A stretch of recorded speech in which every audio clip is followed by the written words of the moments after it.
Hoje falaremos sobre os Cavaleiros Templários e sua conexão com o esoterismo. Então já confere se você está inscrito no canal, curta e deixe aqui seu comentário com sugestões para os próximos vídeos. Assista até o final, pois vou revelar uma informação valiosa que deve servir como fonte de inspiração até os dias de hoje. Prometo dedicar minha vida à Ordem dos Templários, para sempre defender os pobres e fracos, para nunca recuar diante do inimigo e para sempre lutar pela fé cristã. Esse era o juramento dos Templários, que foram criados historicamente para proteger os peregrinos que viajavam à Terra Santa. Durante os séculos XI a XIII, esses peregrinos enfrentavam constantes ataques de sarracenos, turcos e outros grupos muçulmanos. A ordem foi estabelecida para garantir a segurança dos viajantes, permitindo-lhes chegar a Jerusalém e visitar locais sagrados, especialmente o Santo Sepulcro. No contexto da Era de Peixes, que se estendeu até o início do segundo milênio, havia uma energia espiritual intensa associada à devoção e ao serviço, iniciada por Jesus.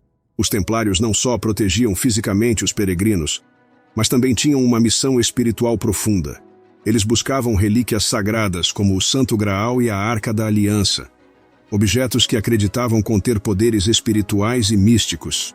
Algumas teorias sugerem que a Arca da Aliança possuía uma energia extraordinária, que poderia ser de origem angélica ou extraterrestre. A busca por esses artefatos místicos indica que a Ordem tinha um papel esotérico significativo, além do seu objetivo militar e protetor. Os Templários estabeleceram uma ligação forte com tradições esotéricas do Oriente Médio, como os sufis e os essênios, absorvendo vastos conhecimentos espirituais e metafísicos. Esses contatos permitiram aos Templários introduzir práticas esotéricas no Ocidente, sendo pioneiros em trazer esses conhecimentos para a Europa. Eles se tornaram a primeira instituição esotérica do Ocidente, estabelecendo a base para futuras ordens esotéricas e ocultistas, como a Ordem Rosa Cruz, a Maçonaria e a Ordem de Melquisedeque. Dentro das suas preceptorias, que funcionavam como quartéis, os Templários realizavam cerimônias e rituais esotéricos liderados por grão-mestres. Essas cerimônias incluíam incorporações de entidades espirituais que auxiliavam tanto no conhecimento quanto nas batalhas. A preparação energética e esotérica dos Templários era tão avançada que, em combates, eram necessários 3 sarracenos para cada Templário, devido à sua força e conhecimentos metafísicos. Os Templários praticavam um alto grau de desapego material. Ao se juntar à Ordem, os cavaleiros renunciavam a todos os seus bens, mantendo apenas o necessário para a batalha, como seus cavalos e armaduras. Esse nível de comprometimento com a causa da Ordem era excepcional e demonstrava sua devoção profunda. Apesar de terem sido perseguidos e oficialmente desmantelados em 1307, os Templários não foram completamente destruídos. Seus conhecimentos e práticas esotéricas continuaram a influenciar a espiritualidade ocidental. Eles estabeleceram as bases do esoterismo no Ocidente, e muitas tradições esotéricas atuais devem muito aos Templários pela transmissão e preservação desses conhecimentos. Os Templários foram mais do que uma ordem militar. Foram guardiões de um vasto e profundo conhecimento esotérico que influenciou significativamente a espiritualidade e o esoterismo ocidentais. No início da história dos Templários, a Ordem passou por muitos altos e baixos energéticos. Uma questão interessante foi a necessidade de guardar dinheiro para os nobres europeus, como príncipes, duques e outros, que não podiam levar bens materiais consigo durante suas peregrinações à Terra Santa devido ao risco de assaltos ao longo do trajeto. Os Templários então criaram um sistema de cartas seladas com valores, que pode ser considerado o precursor dos cheques no Ocidente. Com o tempo, eles se tornaram banqueiros, guardando os valores dos nobres e até emprestando dinheiro a juros. Esse envolvimento financeiro começou a deteriorar a energia espiritual da Ordem, pois passaram a se beneficiar materialmente de maneira excessiva. Embora precisassem de recursos para sobreviver, manter castelos e alimentar os cavalos, o acúmulo de grandes somas de dinheiro e o empréstimo a juros alteraram o foco inicial da Ordem, que era puramente espiritual e de proteção. À medida que os Templários se tornaram banqueiros, começaram a desviar a energia da espiritualidade para a matéria. Inicialmente, eles focavam na parte espiritual, defendendo os peregrinos e interagindo metafisicamente. No entanto, ao se tornarem banqueiros, passaram a garantir a segurança financeira dos nobres europeus, que não podiam carregar dinheiro em suas viagens. No final do século XIII, muitos príncipes e reis europeus deviam grandes somas aos templários. Isso criou uma tendência histórica de querer destruir os credores, algo similar ao que ocorreu com os judeus, que também emprestavam dinheiro a juros e, quando os devedores não conseguiam pagar, enfrentavam perseguições. Os templários, acumulando riqueza e poder, tornaram-se alvo de desconfiança e medo.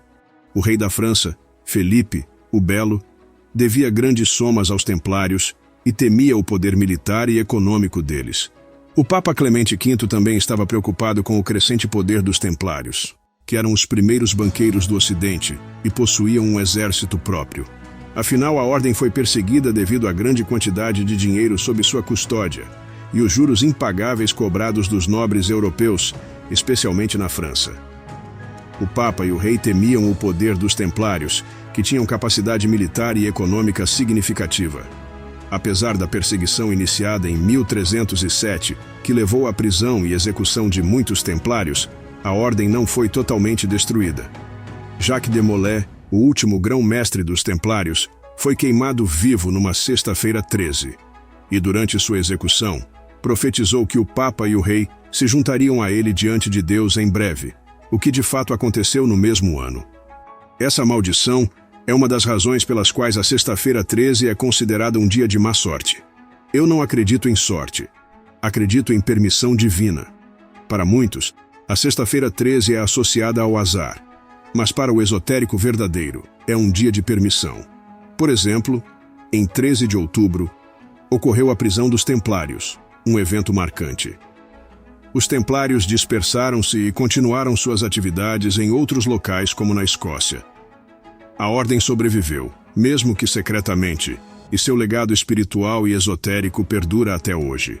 O rito maçônico e muitos processos maçônicos têm origem nos templários. Um local onde os templários se estabeleceram de forma significativa foi Portugal. Grande parte dos templários foi para Portugal e Espanha, após a perseguição. Em Portugal, eles se juntaram ao rei Dom Afonso Henriques para enfrentar os mouros que haviam tomado a Península Ibérica. E assim, aos poucos, retomaram o controle do território português. Esotericamente, Portugal tem uma história muito bonita, pois havia uma utopia entre os líderes templários de criar um Estado mais equitativo, voltado para a igualdade, num modelo diferente do resto da Europa, onde a desigualdade era imensa.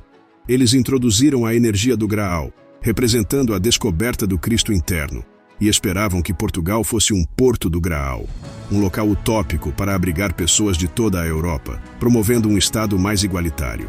Embora as intenções completas não tenham sido realizadas, os templários conseguiram influenciar a estrutura do país. Eles criaram a Ordem dos Cavaleiros do Cristo, uma continuação da Ordem dos Templários. Este legado esotérico e de conhecimento foi diretamente transferido para Portugal, o que explica, em parte, o sucesso do país na exploração marítima e o domínio dos mares. Os templários criaram uma rede global de naus, que pode ser considerada a primeira internet do planeta. Grandes navegadores como Vasco da Gama, Fernão de Magalhães e Pedro Álvares Cabral eram todos templários.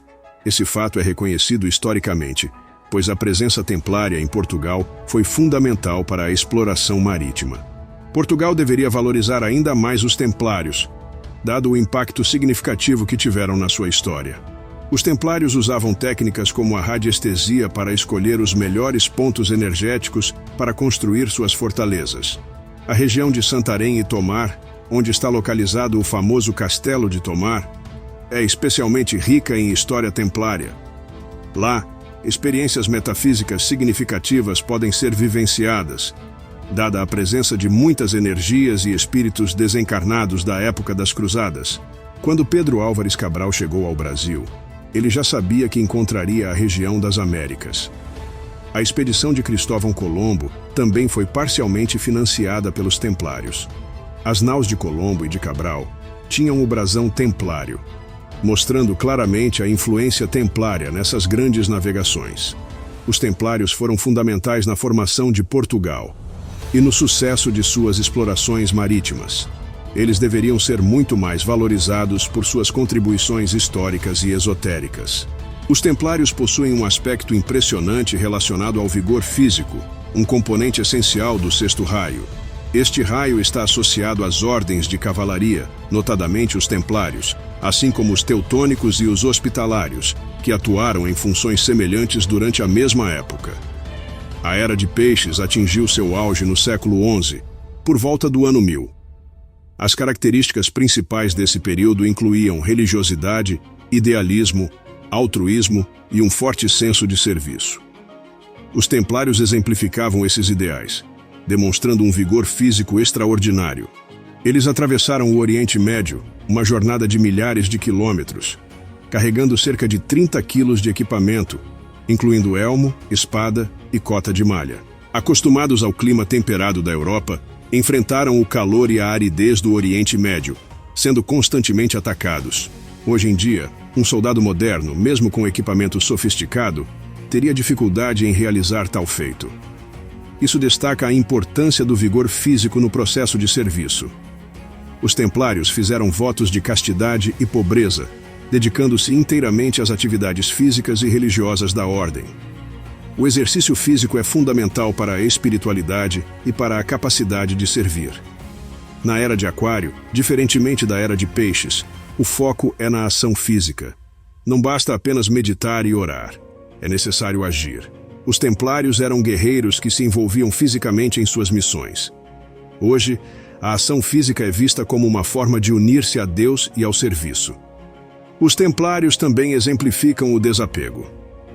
Durante suas cruzadas, enfrentavam escassez de alimentos e muitas vezes precisavam comer cavalos, cachorros e ratos para sobreviver. Isso demonstra o nível de sacrifício e serviço incondicional a que estavam dispostos. Os templários foram formados cerca de 45 anos, após o início da Primeira Cruzada em 1095, começando com 9 cavaleiros. Eles buscavam não apenas proteger peregrinos, mas também adquirir conhecimentos esotéricos do Templo de Salomão. Esse conhecimento esotérico foi fundamental para o crescimento espiritual do Oriente e do Ocidente. Eles tinham uma forte conexão com ordens anteriores, como os beneditinos, cistercienses e bernardinos. As regras de disciplina dos templários foram herdadas dessas ordens, que existiam cerca de 600 anos antes de 1099. Em apenas 10 anos, os templários passaram de 9 cavaleiros para milhares, incluindo subgrupos como sargentos. Esse rápido crescimento na Idade Média, sem as facilidades de comunicação de hoje, é tecnicamente impossível. Isso sugere uma explicação esotérica: a influência das ordens anteriores e a forte liderança de figuras como São Bernardo de Claraval, que organizou e apoiou os templários. Os templários desempenharam um papel crucial na evolução da consciência espiritual. Embora a história registre a destruição dos templários em 1307, a verdade é que sua influência perdurou. A história dos templários continua a influenciar o mundo esotérico, mesmo após a destruição formal da ordem em 1307. Os templários exemplificam a importância do vigor físico, do serviço incondicional e do desapego, ensinamentos que continuam a ser relevantes e inspiradores na era moderna. Quero falar sobre o símbolo esotérico da cruz templária, a cruz com 4 concavidades voltadas para o centro. É importante não confundir com a cruz da Ordem de Cristo, que continuou em Portugal. A cruz templária, com seus 4 rabos de peixe centrados, remete à Era de Peixes e à missão de Jesus como pescador de homens. Cada ponta desses rabos de peixe representa uma bem-aventurança, totalizando 8. A primeira bem-aventurança é bem-aventurados os mansos, porque herdarão a terra. Isso refere-se ao equilíbrio emocional, crucial para um guerreiro perfeito. O verdadeiro guerreiro e servidor mantém o controle emocional, não se rendendo às paixões ou à ira. A segunda bem-aventurança é bem-aventurados os que têm fome e sede de justiça, porque serão fartos. Isso se relaciona com o karma, buscando justiça através da verdade pessoal. Reconhecer nosso propósito na Terra é essencial. Não estamos aqui apenas para acumular dinheiro ou consumir, mas para servir. Vamos falar sobre a terceira bem-aventurança. Bem-aventurados os puros de coração, porque eles verão a Deus. Ter um coração puro significa ter uma consciência limpa. A consciência pura é essencial para manter a paz interna. Se você age com uma consciência limpa, mesmo que algo pareça errado para os outros, você não acumula karma negativo. A confissão, na prática católica, simboliza a limpeza da consciência. Quando você se arrepende sinceramente e decide não repetir o erro, a ação negativa perde seu impacto energético.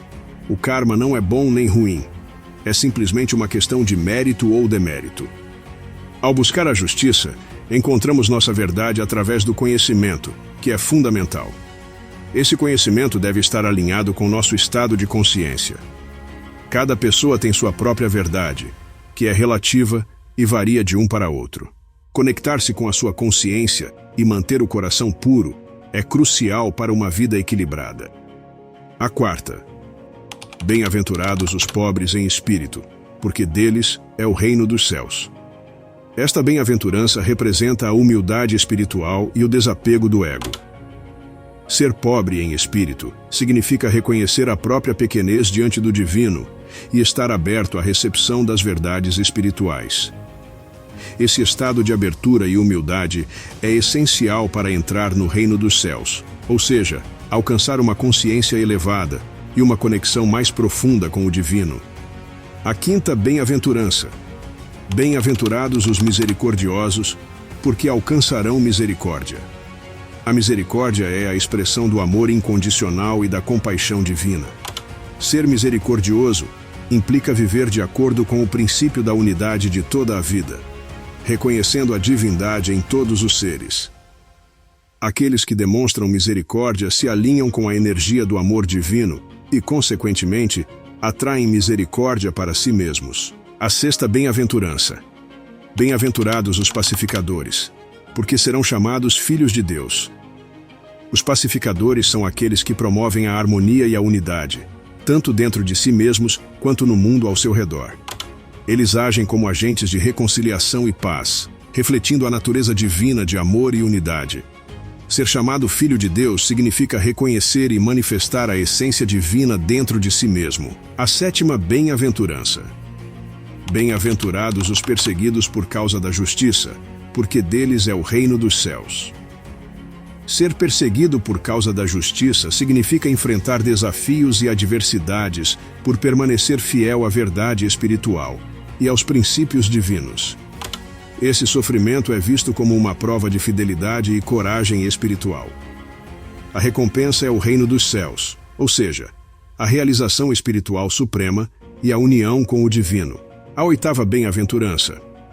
Bem-aventurados sois vós quando por minha causa vos injuriarem e vos perseguirem, e mentindo disserem todo o mal contra vós. Esta bem-aventurança encoraja a resiliência espiritual diante da perseguição e da difamação por causa da fé em Cristo e na verdade espiritual. A perseguição é vista como uma prova de lealdade espiritual, e a promessa de grande recompensa no céu reflete o reconhecimento do sacrifício e da integridade espiritual.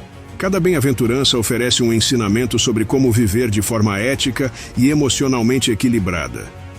Elas enfatizam a transformação interior e a evolução espiritual, que levam a uma maior união com o divino e a uma vida vivida em harmonia com os princípios espirituais. Ao seguir esses princípios, você pode melhorar sua vida e sua conexão com o divino. Esse é um compromisso que você deve fazer consigo mesmo. Os templários são um exemplo a ser seguido. Quando estiver em dúvida, busque inspiração neles. Ninguém é perfeito e talvez tenhamos dificuldades em cumprir todos esses ensinamentos. O mais importante é que façamos o nosso melhor, com equilíbrio e sem agir impulsivamente. Os templários, apesar de seu poder e riqueza, caíram por causa do acúmulo material. Hoje, devemos usar nossos recursos de forma consciente e ajudar os outros. Não é necessário fazer um voto de pobreza, mas sim um voto de consciência no gasto. Gastar apenas o necessário e ser generoso é o caminho para um verdadeiro serviço. Existe muito mais para ser falado sobre os templários e sobre sua conexão com o esoterismo. Caso você queira realmente se aprofundar no assunto, clique no link no primeiro comentário fixado e me chame no WhatsApp. Obrigado por assistir até o final. Deixe nos comentários sugestões sobre temas e assuntos que vocês têm curiosidade. Sua participação é muito importante para nós. Se esse vídeo te trouxe algum valor, se inscreva no canal, curta e compartilhe para que possamos alcançar cada vez mais pessoas. Tenha um ótimo dia. Namastê.